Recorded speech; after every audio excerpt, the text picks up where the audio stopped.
গল্প শুধু শব্দ নয়, গল্প হলো মানুষের জীবন, মাটির গন্ধ আর হৃদয়ের অনুভূতি। একটা ছোট্ট গ্রাম, নাম কালীগঞ্জ, নদীর ঠিক পাশে। গ্রামের একদম শেষ মাথায় একটা ভাঙা মাটির ঘর। সেই ঘরে থাকেন আব্দুল করিম। বয়স ৭০ পেরিয়েছে, শরীর ভাঙা, কিন্তু চোখ দুটো এখনও দেশের মাটির মতোই গভীর। করিমের বাবা দাদা এই মাটিতেই জন্ম নিয়েছেন, এই মাটিতেই শেষ নিঃশ্বাস ফেলেছেন। ছোটবেলায় বাবা তাকে কোলে নিয়ে বলতেন, বাবা, দেশ মানে শুধু মানচিত্র নয়, দেশ মানে এই মাটির গন্ধ, এই নদীর স্রোত, এই গাছের ছায়া আর এই মানুষগুলো যারা একসাথে হাসে আর কাঁদে। সেই কথা করিম কখনো ভোলেননি। করিমের জীবন কখনো সহজ ছিল না। নিজের জমি ছিল না, অন্যের জমিতে বর্গা চাষ করতেন। দুবেলা খাবার জুটত না, বন্যায় ফসল ভেসে যেত, ঝড়ে ঘরের চাল উড়ে যেত।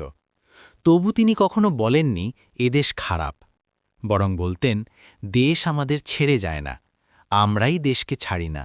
১৯৭১ সাল, করিম তখন ২৫ বছরের যুবক। পাকিস্তানি সেনারা গ্রামে ঢুকেছে, গ্রামের অনেকে জঙ্গলে লুকিয়ে পড়েছে। করিম লুকাননি। রাতের অন্ধকারে তিনি মুক্তিযোদ্ধাদের জন্যে ভাত, ডাল, পানি নিয়ে যেতেন। এক রাতে একটা ১৯ বছরের মুক্তিযোদ্ধা ছেলে গুলি খেয়ে পড়ে গেল তার সামনে। করিম ছেলেটাকে কাঁধে তুলে নিয়ে ২ কিলোমিটার দৌড়ে গ্রামের পুরনো ডাক্তারের কাছে পৌঁছে দিলেন। ছেলেটা বেঁচে গেল। পরে জানা গেল সেই ছেলে এখন দেশের একজন বড় অফিসার। ১৯৮৮ সালের ভয়ঙ্কর বন্যা, পুরো গ্রাম ডুবে গেছে। করিমের ঘরের চাল উড়ে গেছে, গরু ছাগল সব ভেসে গেছে। গ্রামের অনেক পরিবার শহরে চলে গেছে ভিক্ষা করতে।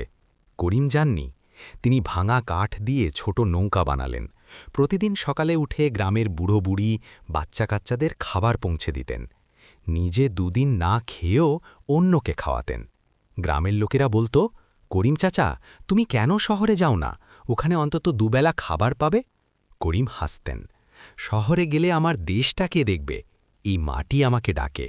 আমি চলে গেলে মাটি কাঁদবে। করিমের এক ছেলে, রহিম। তখন রহিমের বয়স ১৫। সে পড়াশোনা করতে চাইত, কিন্তু টাকা ছিল না। করিম ছেলেকে বলতেন, বাবা, দেশের জন্য পড়, যাতে একদিন তুই এই দেশের গরিব মানুষের জন্য কিছু করতে পারিস। রহিম শেষ পর্যন্ত ঢাকায় গিয়ে চাকরি পেল। মাসে মাসে টাকা পাঠাত। করিম সেই টাকা নিতেন না, বলতেন, তুই ওই টাকা দিয়ে গ্রামের স্কুলে বই খাতা কিনে দে। আমার তো মাটি আছে, তাই আমার কিছু লাগে না। বছর কয়েক পর গ্রামে বড় রাস্তা হবে বলে খবর এলো। সরকারি অফিসাররা এসে বললেন, করিম মিয়া, তোমার ঘরটা একটু সরাতে হবে, রাস্তা এখান দিয়ে যাবে।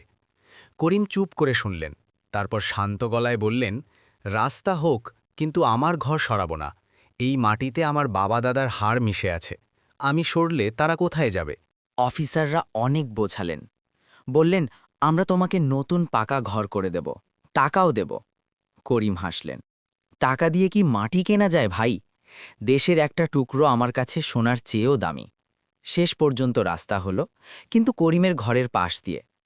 গ্রামের লোকেরা আজও বলে, করিম চাচের জন্যই রাস্তাটা একটু বেঁকে গেছে। আজ করিম ৭০ পেরিয়েছেন, চোখে ছানি, হাঁটতে কষ্ট হয়, কিন্তু প্রতি সকালে তিনি নদীর ধারে যান, মাটিতে হাত রেখে চোখ বন্ধ করে বলেন, মা, আমি এখনও আছি, তোমার ছেলে তোমাকে ছাড়বে না। এই গল্প শেষ হয় না, কারণ যতদিন এই মাটি আছে, যতদিন এই নদী বয়ে যায়, ততদিন আব্দুল করিমের মতো গরিব মানুষের দেশপ্রেমও বেঁচে থাকবে।